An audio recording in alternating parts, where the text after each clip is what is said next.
महादेव लगाने वाला है भानु पर आरोप, करने वाला है पुलिस कंप्लेन और अरेस्ट कराने वाला है भानु के भाइयों को। Hey everyone, welcome back to my channel Mahadev and son serial के आज रात के एपिसोड में जैसे ही सीरियल स्टार्ट होगा आप सबको देखने को मिलेगा कि महादेव कड़ी से कड़ी जोड़ता हुआ ये समझ जाने वाला है कि धीरज के ऊपर जो हमला हुआ था वो किसी और ने नहीं, भानु दीदी और उसके भाइयों ने ही करवाया था। तो वो तुरंत ही कॉल लगाएगा पुलिस स्टेशन और अपना शक जाहिर करते हुए कंप्लेंट दर्ज करवाएगा कि हमारे बेटे को मारने की कोशिश किसी और ने नहीं, भानु और उसके परिवार ने की है, तो आप उन्हें आकर अरेस्ट कर लीजिए। यहाँ घर पर विद्या को अपनी पार्टी में करने के लिए नर्मदा कोशिशें कर रही है। नर्मदा कोशिश कर रही है कि किसी तरीके से विद्या माँ उनसे बातचीत करने लगे और वो उनके साथ महादेव अपने ससुर को बाहर रुद्र अभिषेक के लिए भेज सके, ऋषिकेश वगैरह।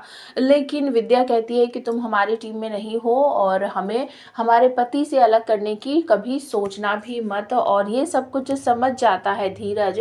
वो अपने भाई केतु और दूसरे भाई को बताता है कि ये सब कुछ भाभी ना एक तीर से दो निशाना करने की कोशिश कर रही हैं। मतलब कि वो माँ की दोस्त भी बन जाना चाहती है और बाबा को और माँ को रुद्र अभिषेक के लिए एक साथ बाहर भेजने की भी कोशिश कर रही है। ये बात सुनने के बाद दोनों भाई खुश हो जाते हैं और कहते हैं कि सच में नर्मदा बहुत अच्छी लड़की है, इस घर में बदलाव ला सकती है।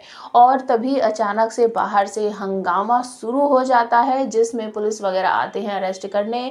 भानु के भाइयों को और उसके भतीजों को अरेस्ट करके लेके जाते हैं। वहाँ पर बहुत सारी तू मैं होती है। विद्या रोने लगती है क्योंकि पुलिस वाले घसीट कर ले जा रहे होते हैं।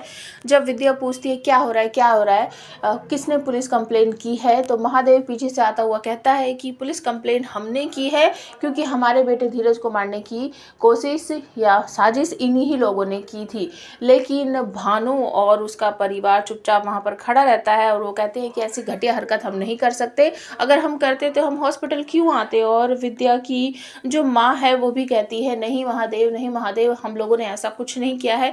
लेकिन महादेव कहते हैं कि नहीं, हमें पूरा यकीन है इन्हीं लोगों ने ये सब कुछ किया है। तो पुलिस उन्हें अरेस्ट कर कर ले जाने वाली है और ले जाकर बहुत बुरी तरीके से कूटने वाली है, मारने पीटने वाली है। और भानु जब उन्हें छुड़वाने के लिए जाएगी तो इतनी आसानी से वो छुटेंगे नहीं और जब डंडे उन पर बरस रहे होंगे तो भानु ये सब देख कर टूट जाएगी। वहीं पर बिल बिलक के रोने लगेगी, हमारे भाइयों को छोड़ दो, हमारे भाइयों को छोड़ दो, उन्होंने कुछ भी नहीं किया है। और इसी तरीके से यहाँ घर पर रज्जी का गुस्सा फूट पड़ने वाला है। वो लाइन क्रॉस करके महादेव के घर के अंदर आ जाने वाली है और कहने वाली है अंकल जी, आपने अपनी सारी हदें पार कर दी, हम तो आपको बहुत शरीफ समझते थे, आपने तो अपने बेटे पर हमले का बेफायदा उठाया, हमारे मामा को और हमारे भाई को अरेस्ट करवा दिया, पुलिस उनके साथ बहुत ज्यादती कर रही है, भानु माँ का रो रो के बुरा हाल है, ये आपने ठीक नहीं किया।